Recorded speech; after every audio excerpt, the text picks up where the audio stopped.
Hey there, welcome to the Movie Review Mom YouTube channel. I'm the mom and I do the movie reviews. And if you are brand new here, yay, you finally found me. I'm so glad. I've been waiting for you.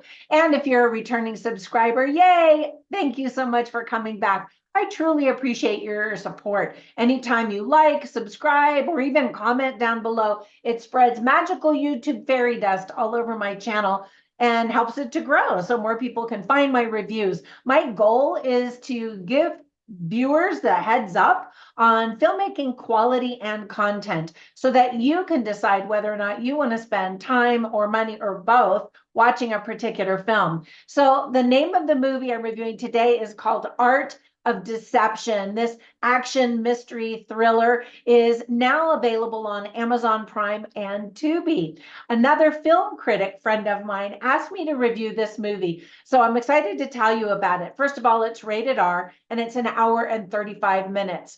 First, I'll give you an overview in a nutshell, and then I'll point out things I liked, things I didn't like, tips for parents, themes worth talking about, funny lines, interesting lines, and recommendations for other films that are sort of similar that you might also like, or you might even like a lot better than this one. All right, so in a nutshell, the story is about a scientist who studies a deadly virus. He has to fight back when he and his wife are threatened by an organization intent on overtaking the world.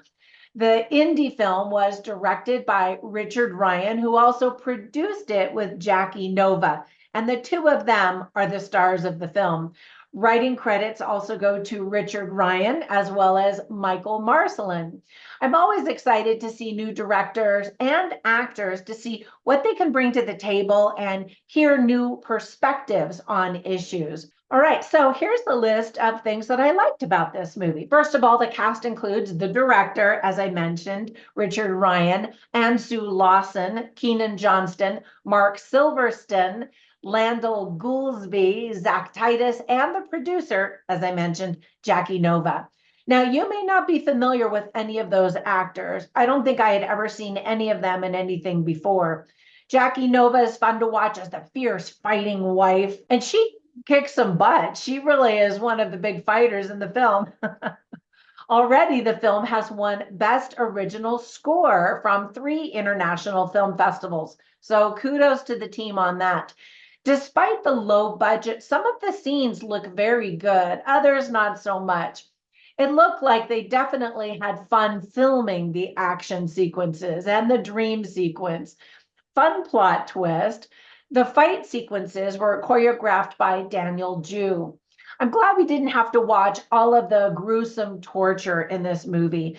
The impressive sound effects tell us everything we need to know about what's happening. I don't have to see blood and gore. I get it. So thank you, director.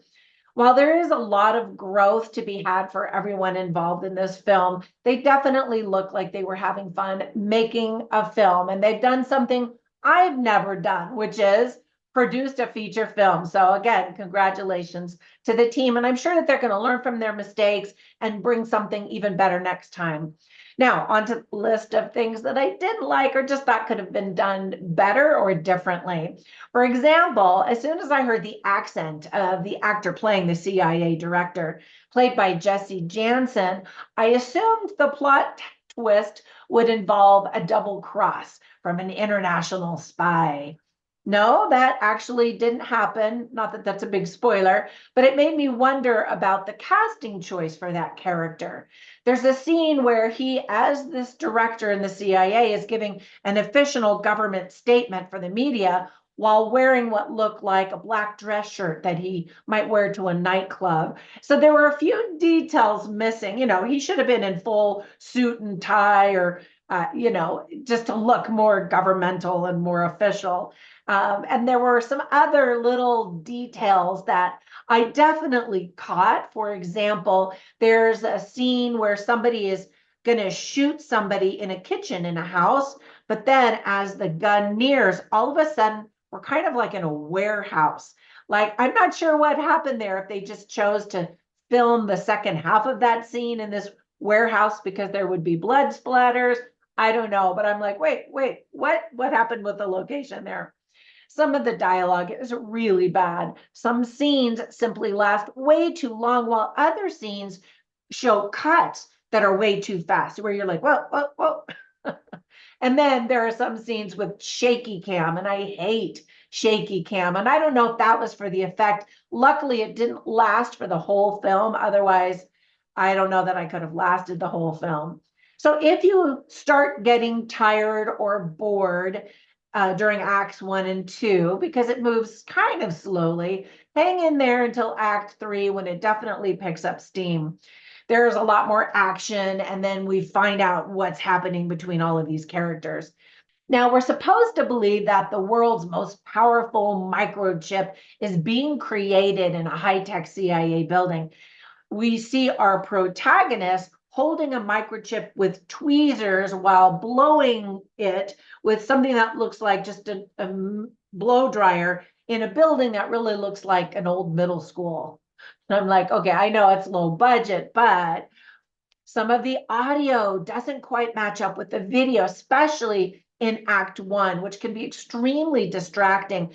Thankfully, it improves for the most part in Acts 2 and 3. And again, I'm sure it was just this team, trying to figure out in post-production how to match things up. And it just takes time and learning. And again, I don't want to just nitpick all the negative things, but maybe point out some things for the director in case he's watching on how to improve things for next time. Because again, I don't want to discourage new filmmakers or new actors because it looked like they were just having a great time making this movie. And so hopefully, as I said before, they will improve their techniques and bring us something even better next time. There are some stiff acting moments for sure in the film. All right, so let me give you some tips for parents. This movie is not appropriate for kids. Ultimately, that's the bottom line. There is brutal violence with blood, murder, profanity, including F-bombs, and torture is displayed in various forms. Some of the themes that are illustrated well are government conspiracy, power and control, mind control, CIA, love, marriage, loyalty, and standing up for what's right. Now, normally I take notes and write down funny lines and interesting lines, and you can see all of them on my written review at moviereviewmom.com. But I'm going to share some dumb lines, which are funny, but funny because they're so dumb, I guess, just so you can kind of get a taste for some of the dialogue. But I'll also share some interesting lines. All right, so for example, the CIA agent played by Jesse Jansen says, "He's on to us." Another time he says, "Time is of the essence." And then Jackie Nova's character, the wife, says, "You have no idea who you're messing with." So far, you're kind of getting an idea. These are a lot of very cliched lines, but I did like this one. Richard Ryan's character's talking to his brother, who's played by Landell Goolsby, and he says, "Are you still good at hacking?" And his brother says, "Is the dog good at digging a bone?" I was like, okay.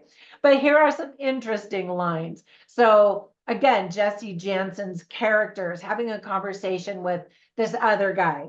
Anyway, he says, "You should be proud of yourself, Stern. You're about to be part of history." And then Stern, the character, says, "History that no one will ever know about." Dun, dun, dun. And then another funny line was sort of this other random agent that was just in this one scene. And he says, "The CIA, the very essence of discretion." All right, so let me give you some recommendations for some other movies that try to do something similar, where there's a government conspiracy and one lone man, and in this case, a lone woman, his wife, are trying to fight the odds and defy this government conspiracy and all of that. Well, of course, I instantly thought of Jason Bourne. Those movies are big, big blockbuster budget movies and have, tremendous stars that everybody knows of. So the quality is much better and much higher. But I love that whole Jason Bourne franchise. If you haven't seen any of those movies, what have you been doing? We definitely need to check those. Start off with the very first one, and then there are several more to follow, and they're all very, very good. Another one I thought of is called Salt. Now that one stars Angelina Jolie as a female spy, and she's married, and there's some twists and some fun elements to that. I thought that she did a great job. And then the last one I thought of is called The Contractor. And I recently reviewed that one. So I'll cue that one up so you can watch my review of that one as soon as you finish watching this one and see if that's a movie that you're interested in. Some of the similar themes, in other words.